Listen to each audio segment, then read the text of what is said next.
नमस्कार.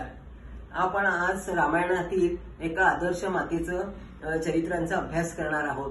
आपल्याला लक्षात येईल की रामाची आई जी कौसल्य आहे ती इतकी आदर्श आहे की भगवंतांना असं का वाटलं की हिच्या पोटी जन्म घ्यावा, आणि म्हणून आपण थोडासा विचार करूयात की खरंच कौसल्य कशी असेल ना.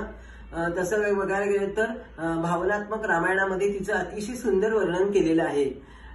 कैकेयीचे ना डोळे अतिशय सुंदर होते, कारण तिची दृष्टी खूप बघण्याची चांगली होती. ती सात्विक, प्रेमळ, नंतर अतिशय समजूतदार, नंतर शुद्ध बुद्धीची अशा प्रकारची ती होती. नंतर तिने तसं बघायला गेलं तर अतिशय प्रेमळ असून सुद्धा ती कर्तव्यदक्ष होती, आणि ग्रह कर्तव्यदक्ष असून सुद्धा ती आपल्या प्रेमळ स्वभावाने थोर मनाची होती.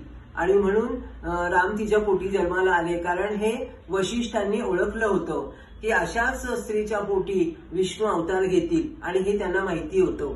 तसं बघायला गेलं तर कौसल्या ही धर्मशास्त्र आणि राज्यशास्त्रांची चर्चा आपल्या पतीबरोबर म्हणजे दशरथांबरोबर करत असे.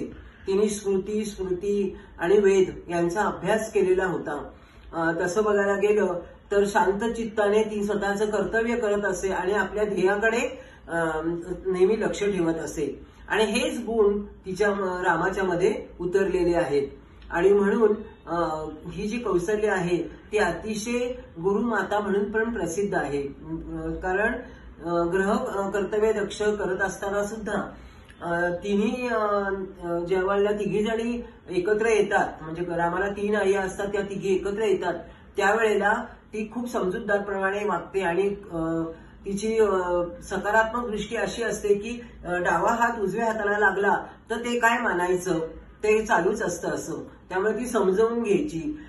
ज्या वेळेला राम वनवासाला जातात त्यावेळेला दशरथ खूप दुःखी होतात, आणि मग ती दशरथ तिच्याकडे येतात कौसल्येकडे, आणि मग ती त्यांना समजवून सांगते की ही ईश्वराचीच कृपा होती, याच्यामध्ये तुमचा कोणताही दोष नाही.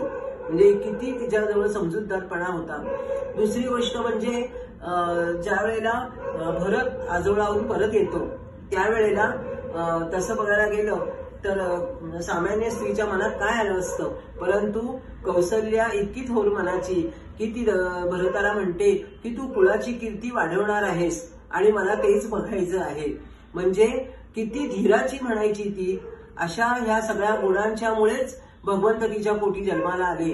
आणि म्हणून रामायणातील कौसल्या ही एक नुसती आदर्श माताच नसून ती आपली गुरुमाता सुद्धा आहे, कुटुंबाची जननी आहे, असं म्हणून तिला आपण आज नमस्कार करूयात. नमस्कार.